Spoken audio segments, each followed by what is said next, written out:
4 p.m. Find the Blue Jay at 6.5 and 56 and tell him you are the last.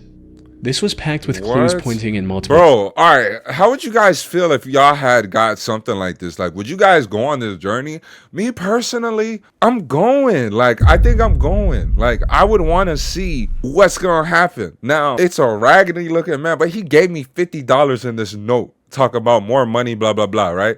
Then he said, you managed to find this message with the help of your friends. You changed the rules. Now so will I. Bro, you sending me on a scavenger. I would like to see what this is about. I would like to see where this is going. Yo, Lulu. Excuse me, bitch, I was running on my back. Money on my shoulder, put designer on my ass. This shit too nice, but it's fucking up my head. So I be getting high, but I ain't popping fuckers in. What it do, nephew? Hish, whoa, what up coming at you or something that you might get scared to do. Now, this video right here is coming from good old Chillin' Scares. 5 disturbing internet mysteries solved by Reddit. Now, if you don't know what Reddit is that place you go to and it can solve or any life scenario that you've been through. If you never had a scenario in life that you searched up on the internet and put Reddit at the end, I don't know what to tell you. But not gonna waste no more time. We're gonna tap into this. Just make sure you hit that like button for the algorithm and your Uncle Luke kid. Then hit that subscription with that notification muscle, because we on the way to 10K to 25. And I know you want to keep catching this vibe. Now, without further ado, niece nephew, it's your Uncle Luke. 24th of April 2022 at around 3 p.m. 10-year-old Lily Peters. On the 24th of April 2022 at around 3 p.m., 10-year-old Lily Peters left her home to visit her aunt on her own. The aunt's house was just a 3-minute bike ride from Lily's home in Chippewa Falls, Wisconsin. And since she lived with just her father, Alexander, after her parents' divorce, Lily often went to her aunt's house on the weekends to play around. So it wasn't unusual for her to make this journey on her own. Unfortunately, what started off as an ordinary weekend was about to end in a horrific tragedy. Things took a turn for the worse when Alex noticed that it was getting dark and Lily still hadn't come home. It wasn't like her to stay out late. He called his sister, assuming Lily was still at her place. But, to his surprise, she told him Lily had already left over an hour ago. He then called the parents of Lily's friends, hoping she might have stopped at one of their houses on her way back. However, none of them had seen her either. Fearing for the safety of his daughter, Alex began searching the route Lily would have taken to and from her aunt's house. He also contacted the police and reported his daughter missing at around 9 p.m. While the authorities didn't issue an Amber Alert, they quickly formed a search party to help look for her in the surrounding area. And after hours of searching, Alex finally discovered the first clue to his daughter's whereabouts: her bike, abandoned in a nearby wooded area. But Lily herself was nowhere to be found. Police deployed drones and rescue dogs to search the woods and investigate the hiking trail that ran through the area. Then, at around 8:45 a.m., Alex received the news he had been dreading all night. Lily was deceased. A volunteer had discovered her body hidden under a pile of leaves just a few feet from the trail. After a brief examination, police ruled her death a homicide and began looking for the perpetrator. Unfortunately, they had nothing that could lead them in the right direction. That is, until someone made a post about Lily's case in the true crime subreddit. While everyone else was speculating on what could have happened to Lily, user HomesliceNation4 came forward with a crucial piece of information in a now deleted comment that read, "What's scary is I was playing Pokemon Go in the park that day and walking along that very same trail. My stomach turns when I think that I saw that girl in a pink/purple hoodie on her bike with another kid on my way out. I have a suspicion that it could be another kid that did it." Another user called the police tip line to report HomesliceNation4's comment. And to everyone's surprise, this was the breakthrough the investigators needed to solve the case. Because just a few hours later, police arrested Carson Peters Berger, Lily's 14-year-old cousin, as the prime suspect in her murder. Not long after he was taken into custody, Carson admitted to everything. However, just what happened to Lily that night was more horrifying than anyone could have ever imagined. According to Carson, he followed Lily as she was heading home and told her to follow him into the woods. He'd been planning this for months. Once they were off the trail, he punched her in the stomach, hit her several times with a large stick, and strangled her until she took her final.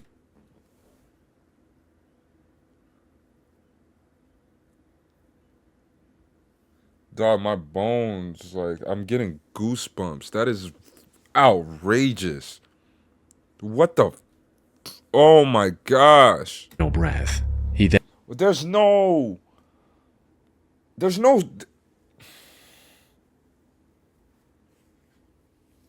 Bro, I genuinely don't have went back anything home to say. as This if is- nothing had happened. But when he heard about the search for Lily, he panicked and went back into the woods to move her body further from the crime scene and hid it under a pile of leaves. Though, all thanks to one Reddit comment, he was thankfully caught. Given the severity of his crimes and the fact that it was all premeditated, prosecutors decided to try Carson as an adult. Yes. He's still in custody awaiting his trial set for sometime in 2026. But like with stuff like that, what's the need for a trial? Like, I get it. There's a justice system and everything has its due process. But we're not going to sit here and act like we haven't seen things get expedited or seen things get pushed under the rug to fit certain narratives, right? This is straight point A to point B. Like, lock him up for life. If he has to get mentally evaluated, okay, do that while he's locked up. But like, in the fashion in which he did whatever he did, he doesn't need to be out in the public. Especially, like, it doesn't matter at 14, but that's wild. That is wild. That's not something regular. On May 1st, 2013, Reddit user ShadyBusiness15 posted on the What Is This Thing subreddit, seeking answers for a strange device he found inside his power strip. The post read, "Violently blew a fuse in my extension cord, took it apart to see the damage, and found this inside." Alongside this, the OP shared pictures of two circuit boards connected to each other with wires, and what appeared to be a SIM card. He also cross-posted this in the Reddit Bureau of Investigation subreddit, where users noticed a microphone on one of the circuit boards and figured this was a spying device of some kind. With one comment providing more details about how it worked, stating, "Your extension cord is a room bug. Someone calls the phone number on that SIM and the extension cord auto-answers and listens to the room." Put simply, one of the circuit boards was a cut-down version of a phone that used the SIM to transfer audio from the built-in microphone. The second board was a power delivery module, allowing the device to run directly off of the wall power without needing any batteries. However, this raised more questions than it answered, especially about the OP's true identity, with some users speculating if he was involved in some shady business. After all, why else would someone go through the effort of planting a bug to listen in on his conversations? But according to a later comment, he was just a normal university student who was living in the university's dorms, and that he took this extension cord from his home when he moved. But also mentioned that there are other people with access to his room who could have planted the bug without his knowledge. With Maybe your this, the parents. focus shifted towards finding out who planted this in the OP's power strip and why. Some users suggested putting the SIM in a spare phone, but doing so only Bro, if it's a girl, if I find out that the girl, some crazy girlfriend did this, honestly, I wouldn't be surprised. I the mystery genuinely further. wouldn't be surprised. Apparently, it had a 10-pound credit, suggesting that it was being used at some point. However, it didn't have any contacts, voicemails, or call logs. Wow. And judging from the network messages, the device had been active since October 2012. This also helped the OP retrieve the SIM's number, but calling it returned an automated message stating, "The service is now closed, and if you have voicemail, you can turn it on." Nothing else. The OP tried leaving it active in a spare phone as well, but even after days of waiting, he didn't receive any calls or messages. It's possible the person who planted it had already gotten the information they needed, or perhaps they found out the OP had discovered it and decided to back off. In either case, the OP's only remaining option was to contact the SIM's carrier, O2. Unfortunately, they weren't much help either. He would have needed a police warrant to access the call logs, something he didn't want to deal with. Without access to the call logs, the only real suspects OP had were his own parents. However, he didn't find the spy SIM's number in either of their phones when he checked later. This left a single possibility that's also the most likely explanation for the whole thing. Put simply, the spy device was never meant for the OP in the first place. As many on Reddit hypothesized, the bug was likely intended and used for corporate espionage at some point. From there, it somehow found its way into the OP's home. Maybe one of his parents brought it home from work or purchased it in a corporate clearance sale without realizing what it actually was. But by then, the device had already fulfilled its purpose and wasn't being used. Unfortunately, while Redditors were quick to identify and solve what the device was, they weren't able to find a concrete answer for who planted it and why. The last update from the OP was in May of 2013. Chances of getting an answer now, over 12 years later, are practically zero. On the morning of August 9, 2018, 66-year-old Susan Rainwater set out on her usual cycling route in Eatonville, Washington. But unlike the countless times she'd followed this routine, that day she didn't come home on time. Worried, her husband David Rainwater went out looking for her, only to come face to face with the aftermath of a tragic accident. Just off the side of the road, David discovered the mangled remains of his wife's bicycle. As he got closer, he saw an injured Susan lying on the ground not far from the bike. Sadly, it was already too late. Susan had succumbed to her injuries and passed away before David could get to her. He eventually gathered himself enough to call the police, who after examining Susan and her surroundings were able to piece together what had happened. And according to their investigation, this was a classic hit-and-run case. Susan was likely struck from behind by a fast-moving car, resulting in her getting severely injured. However, instead of stopping and helping Susan, the suspect decided to save himself and fled the scene. Unfortunately, there were no witnesses or nearby CCTV cameras, leaving investigators with no leads to follow. The only clue they found on the crime scene was this one piece of black plastic that likely broke off of the suspect's car from the collision. Investigators tried their best, but they weren't able to figure out what this was supposed to be, let alone what car it belonged to. With no other options, one of the troopers at the scene turned to the internet for help, stating, "Troopers and detectives are still looking for a black vehicle believed to be involved in this morning's tragic bicyclist fatality. If you know anything regarding this collision, please call the Washington State Patrol." While this post received little attention on Twitter, someone reposted the query on the What Is This Thing subreddit, where it went viral and received valuable input from hundreds of users. And it didn't take long for Redditors to figure out that this piece came from the car's headlight. Bro, when I tell y'all Reddit's amazing as hell, bro, y'all don't understand. Like, bro, you could be going through anything. Just put Reddit behind it. You're gonna find something. Now, before I become your gateway drug, right? Understand this. Let me give you a disclaimer. You can see almost anything on Reddit, okay? So please use proper filters so you can block certain things out. That's all I will tell you. Light bezel, as it had the notch used to access the headlight adjusting screws.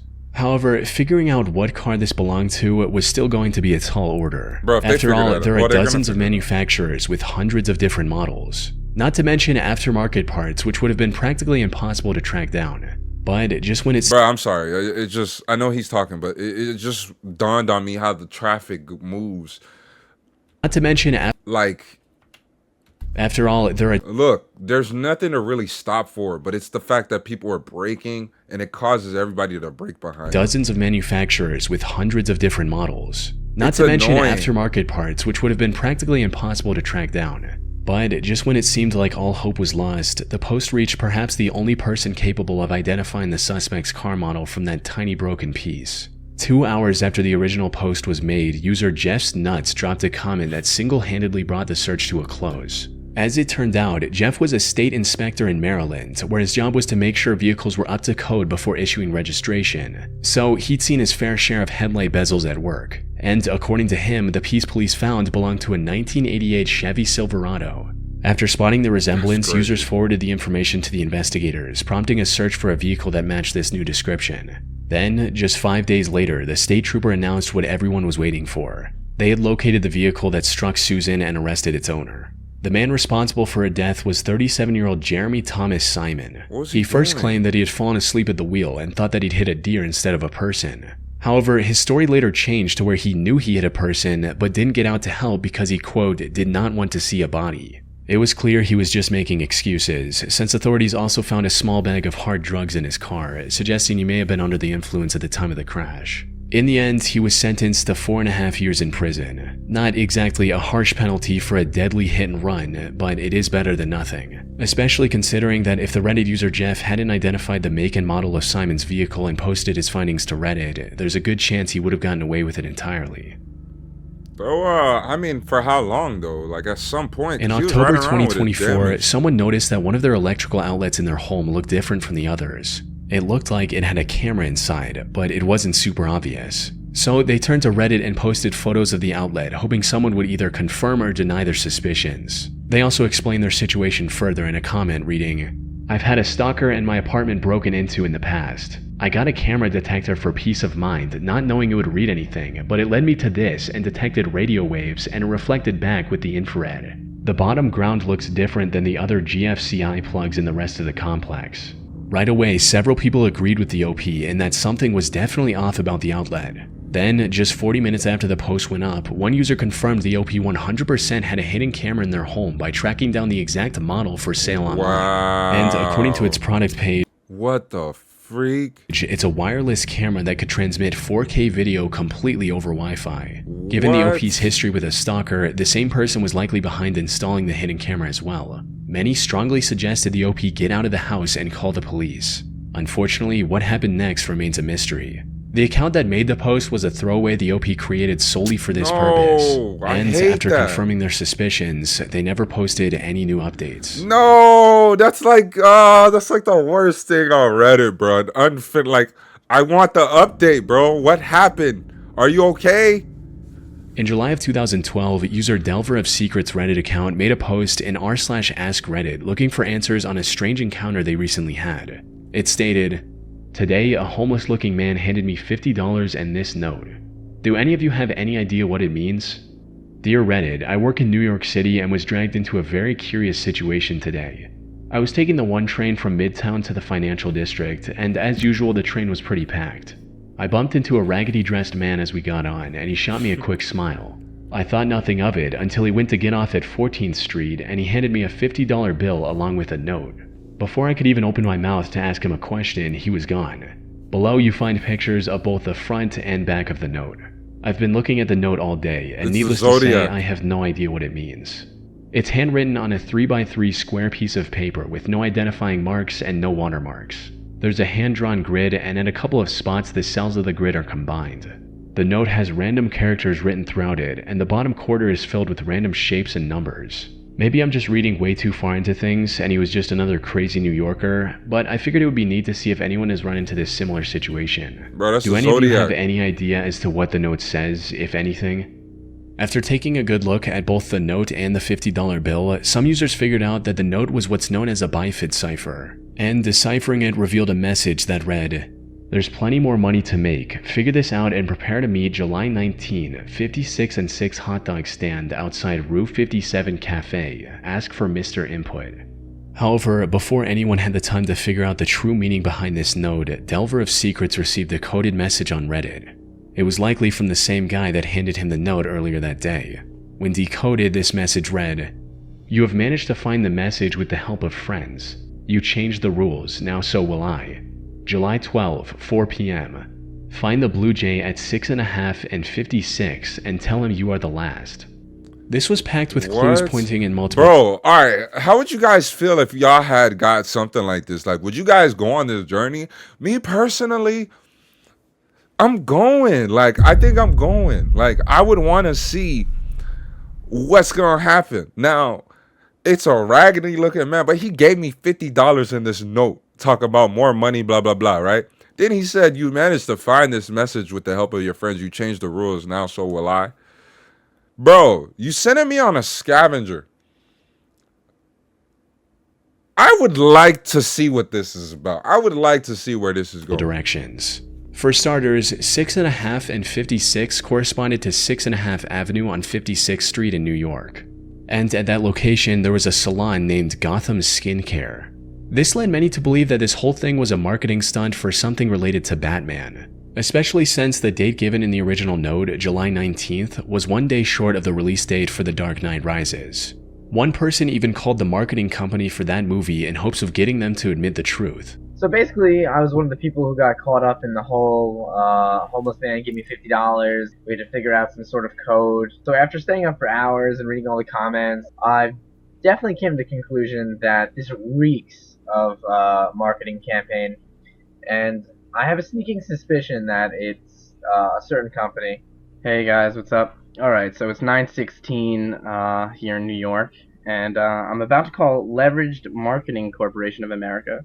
If you look up the address that we're all supposed to meet at later today. Bro, imagine something bothering you that much. This is actually a marketing agency. So this is the guy that got the letter? So it just makes sense that it might be them. And the Dark Knight thing just makes sense too because the movie's coming out so soon. And hi, how are you?